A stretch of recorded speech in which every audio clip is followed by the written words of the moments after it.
நீங்கள் வியட்நாம் போகிறீங்கன்னா மஸ்ட்டாக விசிட் பண்ண வேண்டிய 5 ஆக்டிவிட்டி நான் இந்த ரீல்ஸை சொல்கிறேன். ரீல்ஸ் சேவ் பண்ணிக்கோங்க. ஹலாங் பே க்ரூஸ், லைம்ஸ்டோன் ராக்ஸாக இருக்கலாம், ப்ளூ வாட்டராக இருக்கலாம், கயாக்கிங்காக இருக்கலாம். இந்த மாதிரி நிறைய ஆக்டிவிட்டீஸ் ஹலாங் பே க்ரூஸில் வந்து பார்க்க முடியும்.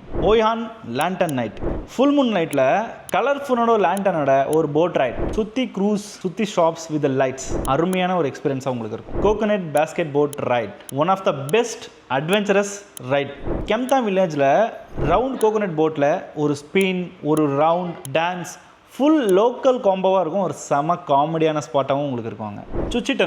சுச்சி டனல்னு சொன்னாலே வியட்நாம் வாரில் பார்த்தீங்கன்னா யூஸ் பண்ண டனல்ஸ் எல்லாமே நாம் இப்போ போய் பார்க்க முடியும். நீங்கள் எக்ஸ்ப்ளோர் பண்ணி ஒரு சாலிடான எக்ஸ்பீரியன்ஸோட தான் வெளியே வருவீங்க. நீங்கள் சாப்பா ட்ரெக்கிங்கில் ரைஸ் டெரஸில் ஹைக்கிங் பண்ணிவிட்டு லோக்கல் ட்ரைப்ஸோட ஒரு சூப்பரான ஒரு சில் பண்ணி அந்த டே நீங்கள் ரிலாக்ஸ் பண்ணிக்கலாம் வித் நேச்சர் அண்ட் கல்ச்சரோட. எஸ்பெஷலி வியட்நாம் ஸ்ட்ரீட்டில் சாப்பிடுங்க, டேஸ்ட் வேறு லெவலாக இருக்கும். ஃபைனலாக ஹக்யாங் மோட்டர் பைக், லூப் மவுண்டன் ரைட்ஸில் ரைட் பண்ணலாம். ஒரு அட்வென்ச்சரஸ் அண்ட் த்ரில்லிங்கான ஒரு ஸ்பாட் இது உங்களுக்கு. ஸோ நீங்கள் நெக்ஸ்ட் டைம் வியட்நாம் போகிறீங்கன்னா நான் சொன்ன இந்த ஆக்டிவிட்டீஸை நீங்கள் ஏதாவது மிஸ் பண்ணியிருந்தீங்கன்னா கண்டிப்பாக மிஸ் பண்ணாமல் பாருங்கள்.